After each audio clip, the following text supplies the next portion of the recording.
Next speaker is Dr. Jeff Hoke from Engelhard, and his topic will be catalytic oxidation for treatment of cooking emissions.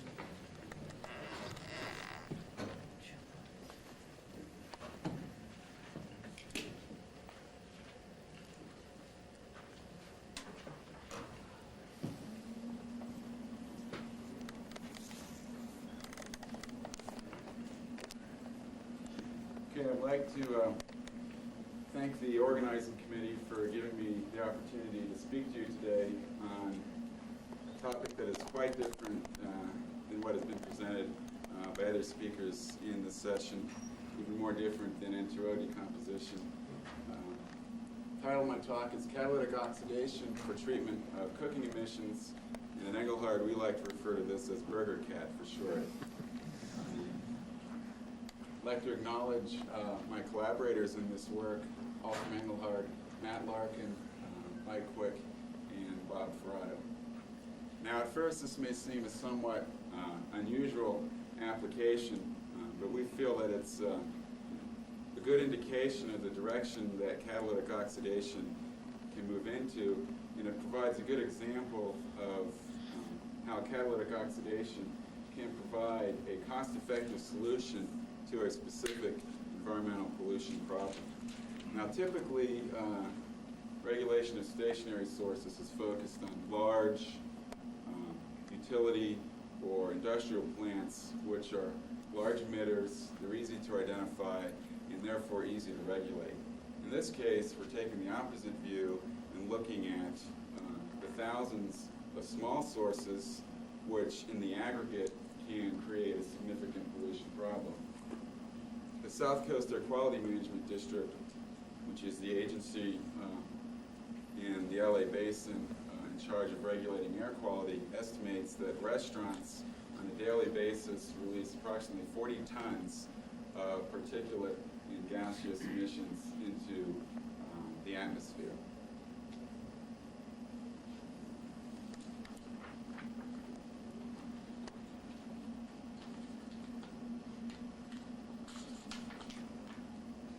By way of an outline, I will first give you a little background on what restaurant emissions actually are, the abatement technologies that people are currently looking at to control those emissions, and the drivers, why we're really interested in controlling restaurant emissions to begin with.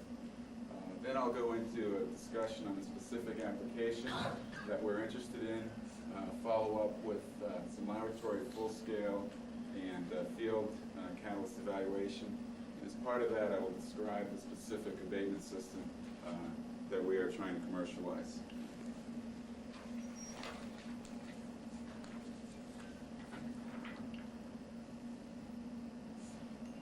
Now, restaurant emissions can broadly be categorized in two segments: particulate matter, which is referred to as PM, and volatile gases, referred to as VOCs, volatile organic compounds, or another terminology is ROGs for reactive organic gases. Now, the particulate matter is primarily composed of grease droplets which have become entrained in the air. And as such, they are high molecular weight liquids and not solid particulates. Carbonaceous residues probably account for only 5 or less than 5% of total emissions from a cooking process. Particulate matter is the visible smoke that you see from cooking, and 90 to 95% is classified as PM10, which is particulate matter which has a diameter less than 10 microns. Volatile gases are the low molecular weight organics produced from the cooking operation that have been volatilized in the air. Predominantly they're produced from the thermal cracking of animal and vegetable fats. Now, on the bottom of the slide here, I've listed the three primary cooking operations in a typical fast food restaurant, those being charbroiling, deep fat frying, and griddling. And then I've just listed the relative tendency to emit PM and VOCs. As you can see, charbroiling is by far the biggest offender, generate very high volumes, quantities of PM and VOCs, and drive past one of these restaurants during lunch hour, dinner hour, and you can just see the problem. Deep fat frying, such as French fries or chicken, generates intermediate levels of PM and VOC, while griddling on hot griddles, such as hamburgers, generates the lowest levels of PM and VOC.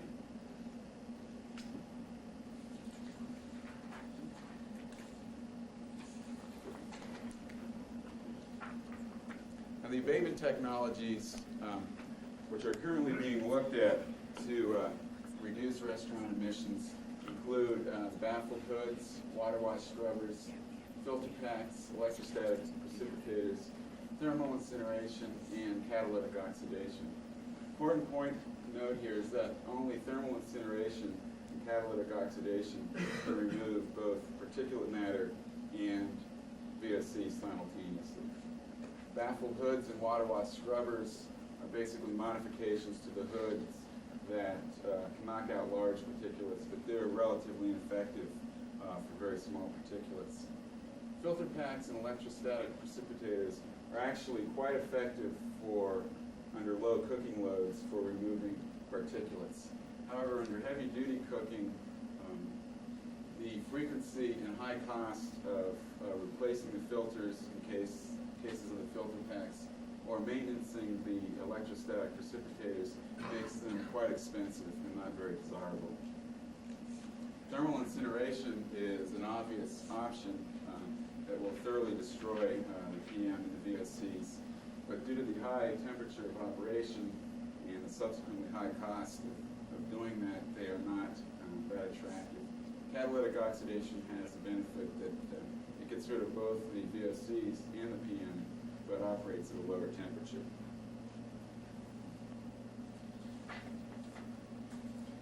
Now, the primary driver for regulating emissions, which I alluded to earlier, is the South Coast Air Quality Management District, which basically regulates air quality in the LA basin.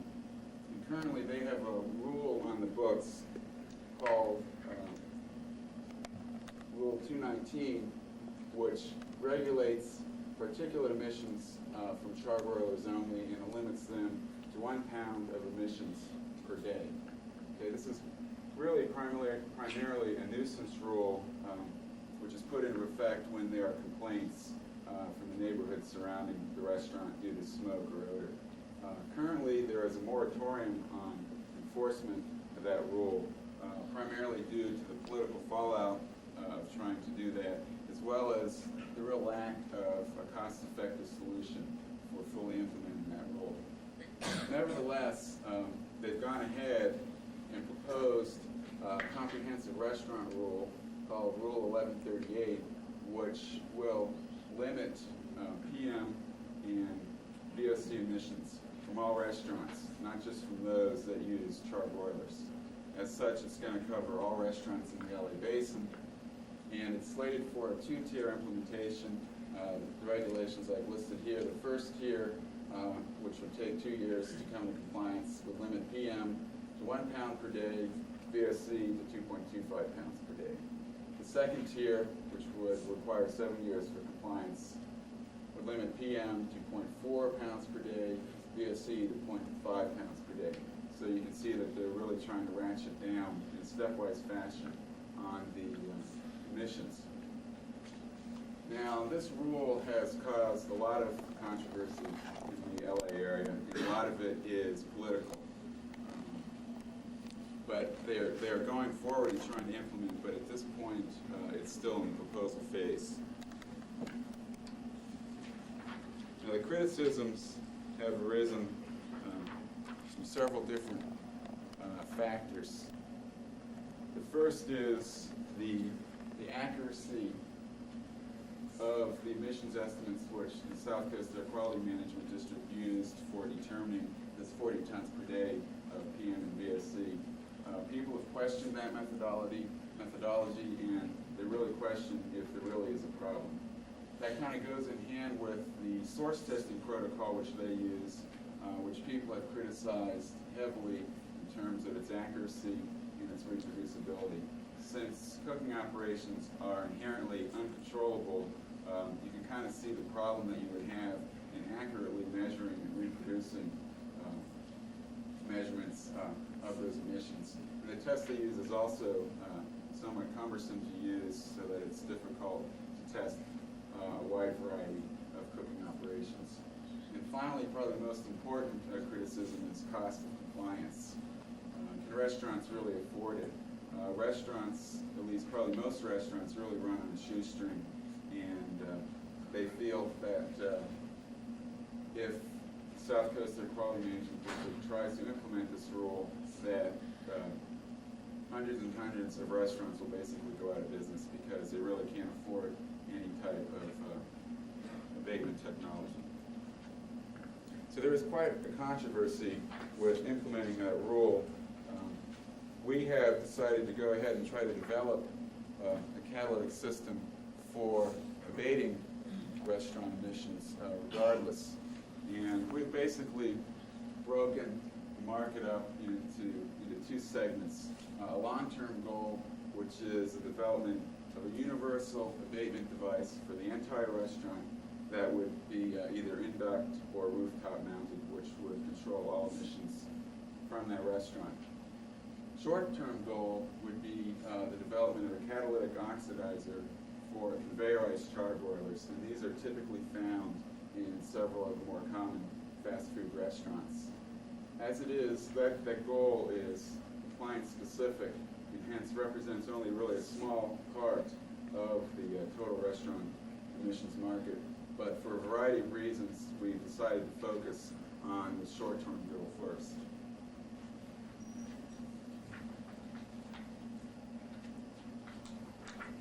Okay, initially, we completed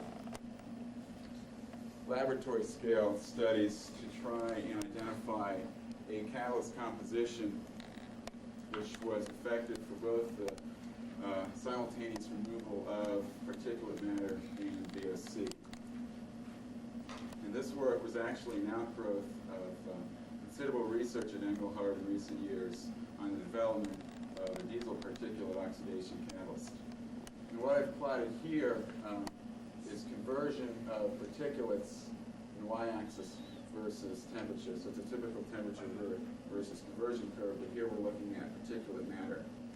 And the way we tested for this is we generated smoke, simulated charbroiling smoke, by dripping melted animal fat onto a hot crucible, which is inside a closed container. And then we pulled the smoke that was generated through a reactor tube, which contained our catalyst module, and then that reactor tube was in a tube furnace that we could apply heat to it. And then the exhaust from the catalyst, we then, all of that was sent through 0.2 micron particulate filters to trap the particulates, and then a sample of that gas stream that passed through the filters was then sent to a hydrocarbon analyzer to measure hydrocarbons as well. These experiments were conducted at a space velocity of about 13,000 per hour. Flow rate through the reactor tube was 8.5 liters a minute. The particulate emission rate was 120 to 240 milligrams per hour, which if you try to calculate that in terms of ppm, would be roughly 30 ppm if the average molecular weight of that particulate was approximately 290, which is typical for very high molecular weight fat. As you can see here, we've looked at conversions at 3 different temperatures, 450, 580, and 790F. And the key to this catalytic system is an active base metal oxide wash coat, which is catalytically active for particulate removal, even in the absence of any precious metal function. And the results at 450F for just the wash coat only show that we get here, the green line, roughly 77% conversion of particulates at 450F, and that corresponds to about 230 degrees C. If we increase the temperature to roughly 580F or 310C, we see conversion goes up to about 92%. So we're seeing very good particulate removal efficiency even without any precious metal function on the catalyst.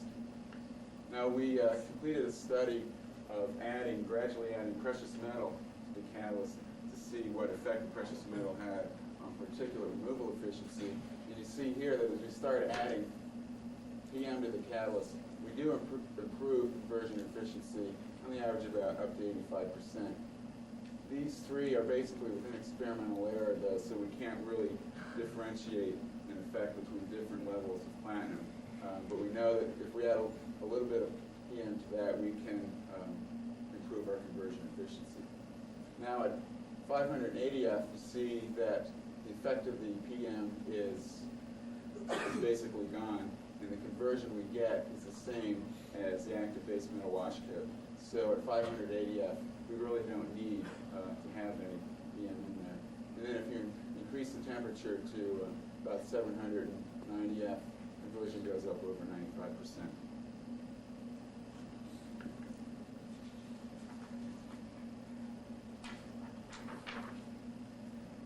Now, with regard to the VOCs, we see a much greater dependence on PM level on catalyst.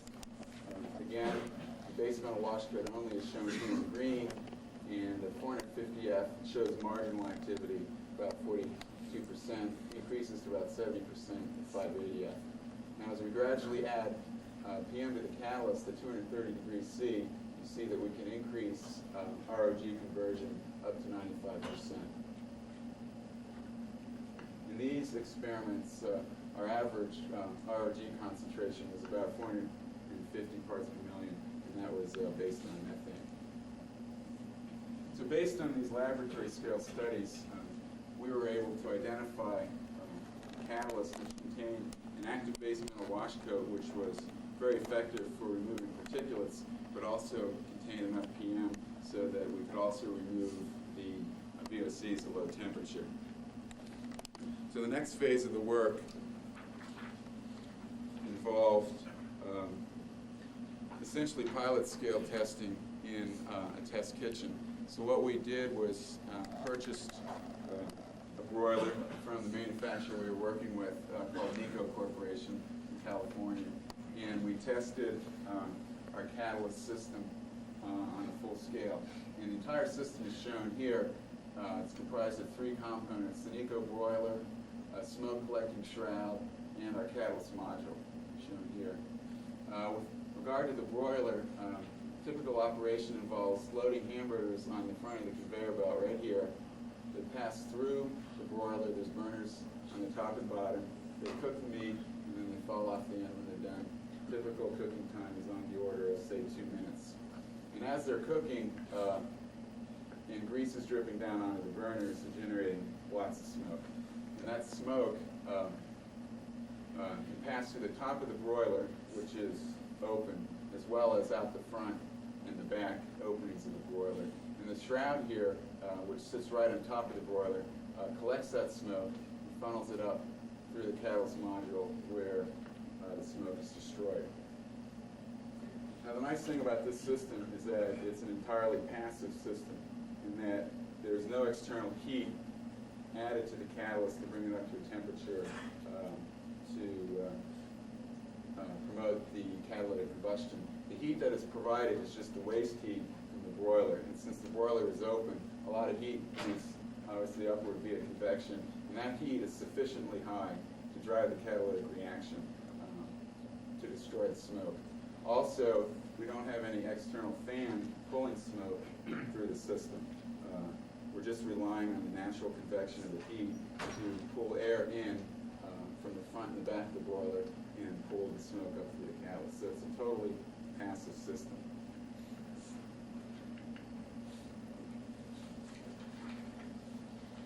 Now, the catalyst module that we use is a metal honeycomb, and that was basically a requirement from our customer who felt that metal was lighter weight and much more durable than ceramic. They were very concerned about dropping the thing. Having a restaurant employee drop it, and your catalyst ended up in a million pieces. So they required a metal substrate, and then we apply our proprietary catalyst coating to that.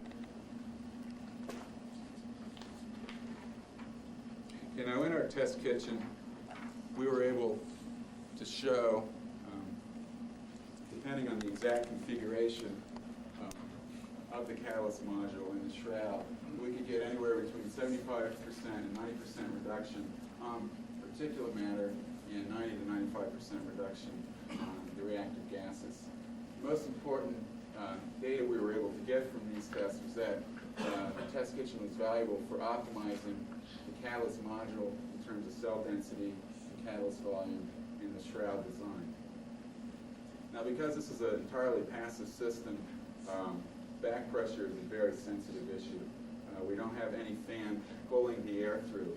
So we had to kind of balance off trying to have a high cell density and a large volume of catalyst to improve our conversion, and the effect of generating higher back pressure, which in essence forces the smoke out the front and the back of the broiler, and it doesn't get funneled up through the catalyst. So we had to kind of play that balancing act.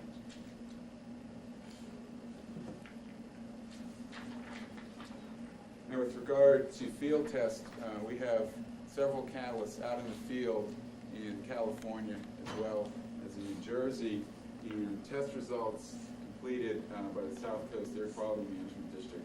For 3 of those catalysts are shown here, and they've analyzed for particulate matter and reactive organic gases. And the emissions here are shown on the y-axis, and they're expressed as pounds of emissions per pound of meat cooked, times 1,000.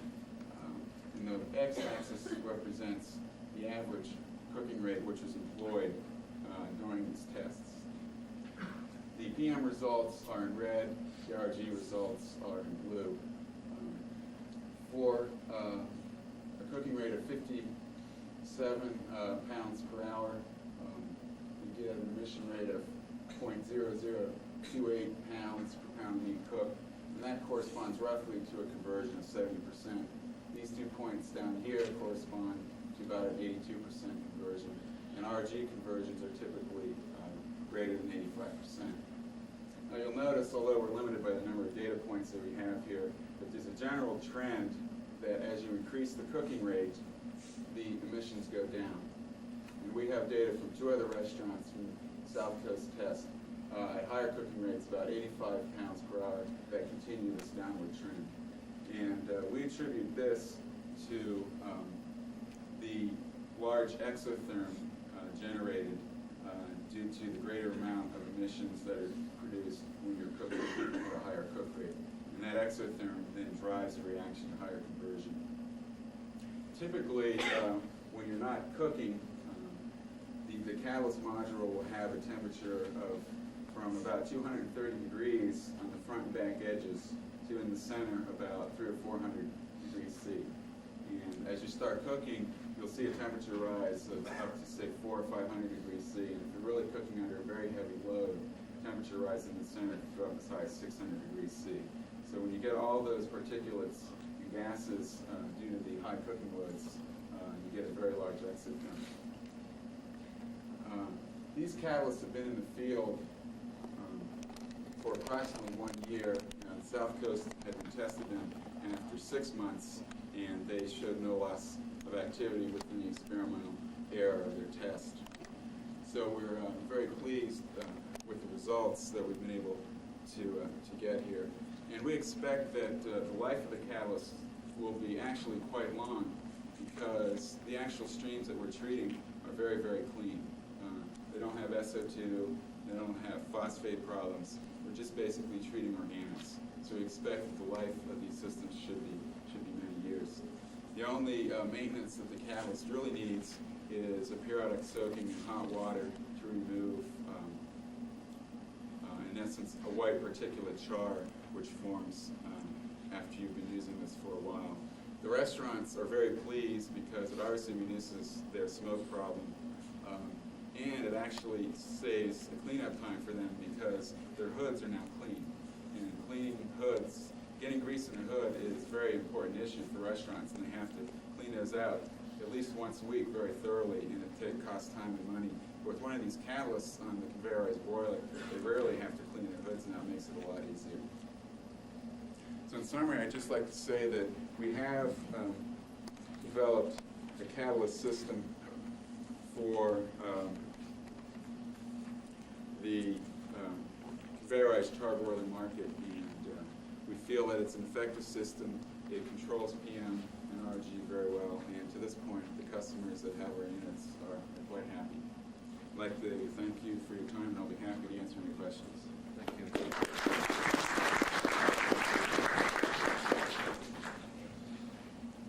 Questions?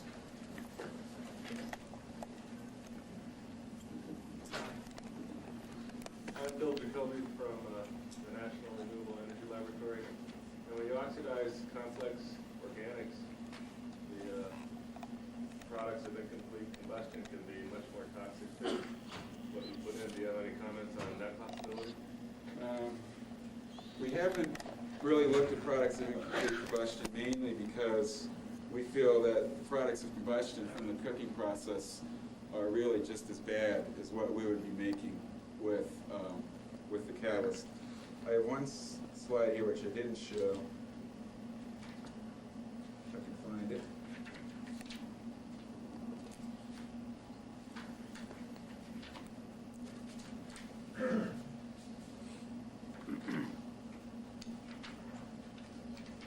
In which we tried to look at the kinds of organic compounds which were generated from thermal cracking of vegetable oil. And these experiments were done at 350F. That's a type of 350C. And although the absolute quantity is pretty low, we didn't really measure the emission rate here. You can see that you generate a whole slew of compounds, literally hundreds of compounds. And they range from alkenes, aromatics, carboxylic acids, aldehydes, alcohols. So the feed stream itself already contains a huge number of partially oxidized organic compounds. And it's actually these compounds that make the food smell good. But that's what we're trying to get rid of. So we haven't really looked into speciating the products from our catalyst, but we have shown that the total amount is